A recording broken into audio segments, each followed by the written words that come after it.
उस विधानसभा क्षेत्र में गए हुए हैं डॉक्टर मिड्डा और वहां कह रहे हैं डॉक्टर मिड्डा एक बात, वो कह रहे हैं कि ऊपर से लेकर नीचे तक हालात बिल्कुल खराब है। ऊपर से लेकर नीचे तक की भाई सोता खराब हो रहा है।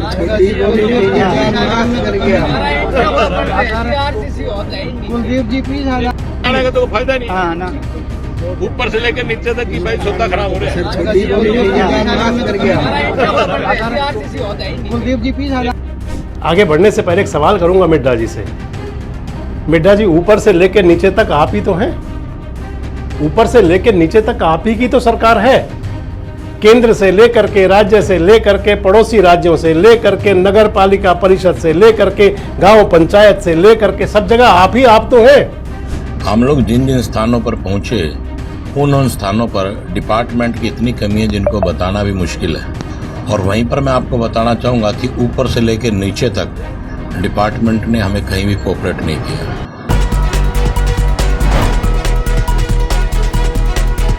दोस्तों नमस्कार, मैं संजय मग्गू और मौजूद हैं देश रोजाना के डिजिटल मीडिया मंच पर। सोशल मीडिया पर एक वीडियो वायरल है।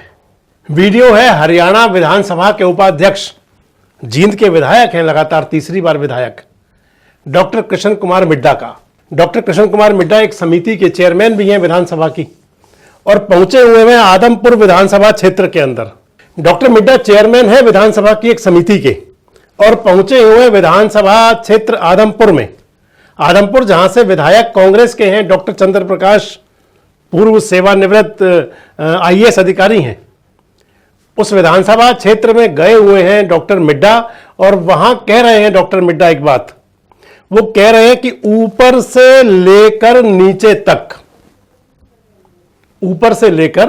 नीचे तक हालात बिल्कुल खराब है। जन स्वास्थ्य विभाग के कुछ कामों का मुआयना कर रहे हैं, जायजा ले रहे हैं, अपनी सरकार की पीठ तो थपथपा रहे हैं नेताओं की। कह रहे हैं मनोहर लाल जी ने 20 करोड़ रुपया दिया, लेकिन साथ ये भी कह रहे हैं कि ऊपर से लेकर के नीचे तक सारा एक तरह से कह रहे हैं बेड़ा गर्क। आप सुनिए क्या कह रहे हैं एक बार। ऊपर से लेकर नीचे तक की भाई सोता खराब हो रहा है।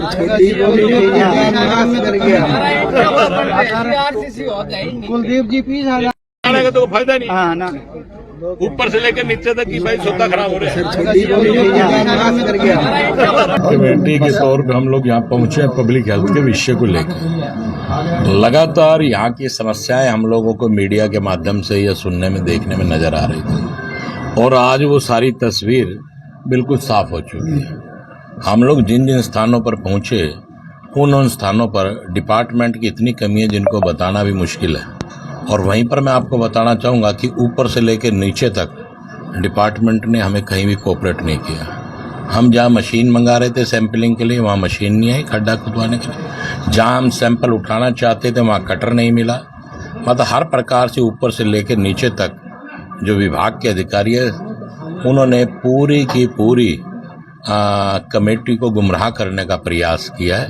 इसके लिए हम लिखित रूप में ऊपर अपनी कार्रवाई को देने का काम करेंगे। तो कृष्ण कुमार मिड्डा जी कह रहे हैं कि ऊपर से लेकर नीचे तक सब कुछ, बस आप कोई भी शब्द उसे दे दीजिए।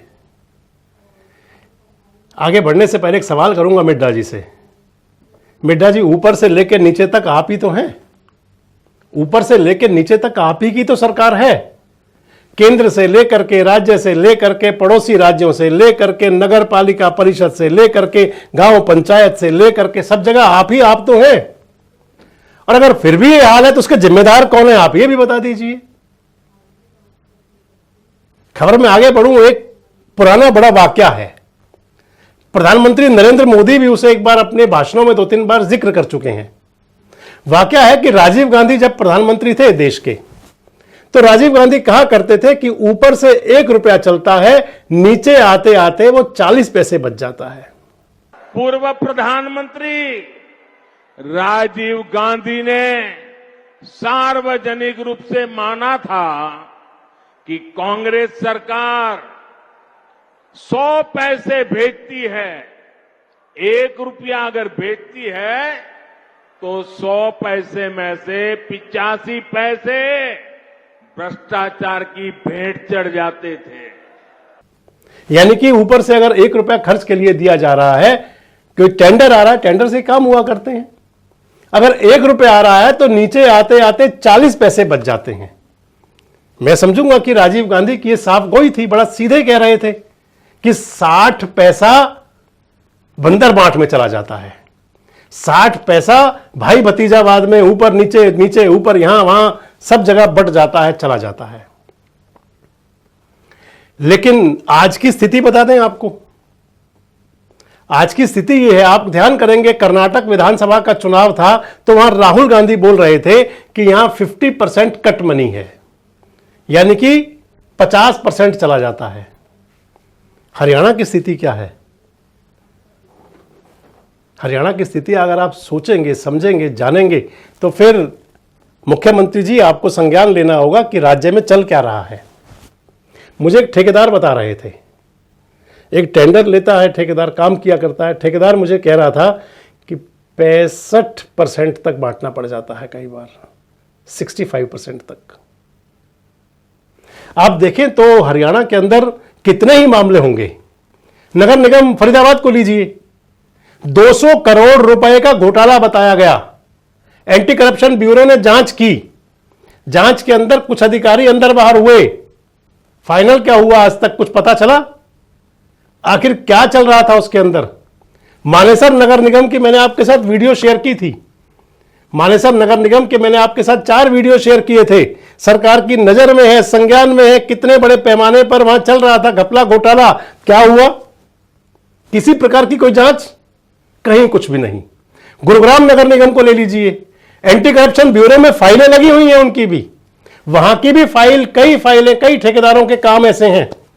बताया जाता है कि चाहे वो गुरुग्राम हो, चाहे वो मानेसर हो, चाहे वो फरीदाबाद हो, चाहे वो पलवल हो, चाहे वो नगर निगम हो, चाहे वो नगर पालिका हो, चाहे वो ग्रामीण का क्षेत्र का इलाका हो, चाहे शहरी क्षेत्र का इलाका हो, किसी मद में पैसा आ रहा हो, अधिकारी, ठेकेदार और यानी कि मैं उसको कहूंगा जनप्रतिनिधि, नौकरशाह और ठेकेदार। अगर आप जनप्रतिनिधियों की भूमिका जानना चाहें तो आप किसी ठेकेदार से बात कर लीजिए, आपको पता चल जाएगा क्या चल रहा है आजकल। सभी उसके अंदर मिले हुए होते हैं। अधिकारी यानी कि नौकरशाह, ठेकेदार और जनप्रतिनिधि मिल करके इस प्रकार का आपको टेंडर बना करके दे देंगे कि आप जैसा चाहो अपने हिसाब से वैसी लूट कर लें वो लोग। ठेकेदार को छूट मिल जाती है। तो मिड्डा साहब जब ऊपर से लेकर नीचे तक सब कुछ आपका है, मिड्डा साहब स्वीकार कर रहे थे, ये स्वीकारोक्ति है उनकी, मैं मानूंगा कि इनकी स्वीकारोक्ति है। कह रहे थे कि ऊपर से लेकर नीचे तक, इसको मैं देसी भाषा में कहा करता हूं कि सारे कुएं में भांग मिली हुई है। आज की स्थिति आखिर ऐसी क्यों? वर्तमान में अगर सरकार को कहीं दिखता है, सरकार के पास बहुत बड़ी एजेंसीज हैं, अगर कहीं गलत हो रहा है तो उसकी जांच अगर होती है, वो जांच संपूर्ण तक क्यों नहीं पहुंचती? जो लोग दोषी होते हैं उन पर एक्शन क्यों नहीं हुआ करता? कौन किसको बचाने वाला हुआ करता है? अखबारों की सुर्खियां कहती हैं। पिछले दिनों एक फरीदाबाद का एक अखबार है, उसके अंदर एक कुछ लिखा हुआ था। आप उन चीजों को, खबरों को पढ़ें तो देख सुन करके शर्म से आंखें रजा जाती हैं। जनप्रतिनिधियों के बारे में वो खबर थी, हालांकि हम किसी की पुष्टि नहीं करते ऐसी खबरों की, लेकिन जो सरकार के पास है, फरीदाबाद नगर निगम का सरकार के पास था, एफआईआर हुई बकायदा, कई लोग पकड़े गए, कई लोग अंदर बाहर हुए, कई लोग तो रिटायर हो गए और कई लोग बाहर आकर के वापस उनसे बड़े बड़े पदों पर आज बैठे हुए हैं। मैंने आपको मानेसर का बता दिया, ठेकेदारों पर 8-8, 10-10 करोड़ रुपए बाद में हमारी खबरों के बाद पेनल्टी भी लगी। मैंने आपको बताया कि 4 वीडियो शेयर किए थे मानेसर नगर निगम के, मेरे यूट्यूब में आप जाकर देखिए, आपको लिंक भी शेयर कर रहे हैं। उस मामले के अंदर आज तक कहीं कोई सुनवाई नहीं हुई, जबकि सरकार के संज्ञान में है।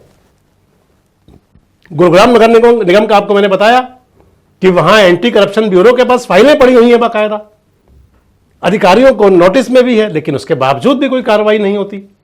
और अब मिड्डा साहब कह रहे थे, मैं मिड्डा साहब को बार बार कोट इसलिए कर रहा हूं कि मिड्डा साहब ने स्वीकार कर लिया कि सरकार में ऊपर से नीचे तक क्या हो रहा है। कह रहे थे कि हमें अधिकारियों ने सहयोग नहीं किया, जहां कट मशीन लाना चाह रहे थे सैंपल लेने के लिए, वहां मशीन नहीं आई, जहां कुछ जानना चाह रहे थे वहां नहीं हुआ। तो मिड्डा साहब किसी के इशारे पर तो सब कुछ हुआ होगा, किसकी शय पर चल रहा है सब कुछ? कौन आश्रय देता है उनको? और अगर कहीं ऐसा चल रहा है, क्योंकि मोदी जी कहते हैं कि ऊपर से जो चलेगा वो नीचे तक आएगा, आज सरकारों को जांच करानी चाहिए कि जितना ऊपर से चल रहा है वो सब नीचे तक आ रहा है या नहीं, और आ रहा है तो कितना आ रहा है, और नहीं आ रहा तो बाकी बचा हुआ उसकी कहां कहां बंदरबाट हो रही है, कहां कहां चल रहा है।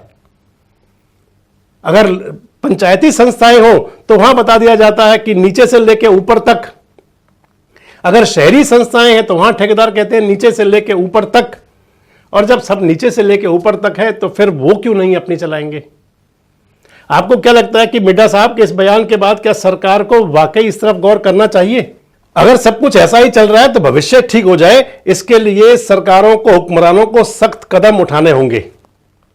आप इन बातों से कहां तक सहमत है, कमेंट्स बॉक्स में जरूर बताएं। जुड़े रहें हमारे साथ, देखते रहें देश रोजाना। हमारे साथ जुड़े रहने के लिए सब्सक्राइब करें देश रोजाना के YouTube चैनल को, और नई वीडियो की नोटिफिकेशन पाने के लिए बेल आइकन जरूर दबाएं। अगर आप ये वीडियो फेसबुक या इंस्टाग्राम पर देख रहे हैं तो पेज को लाइक और फॉलो जरूर करें और ज्यादा से ज्यादा शेयर करें।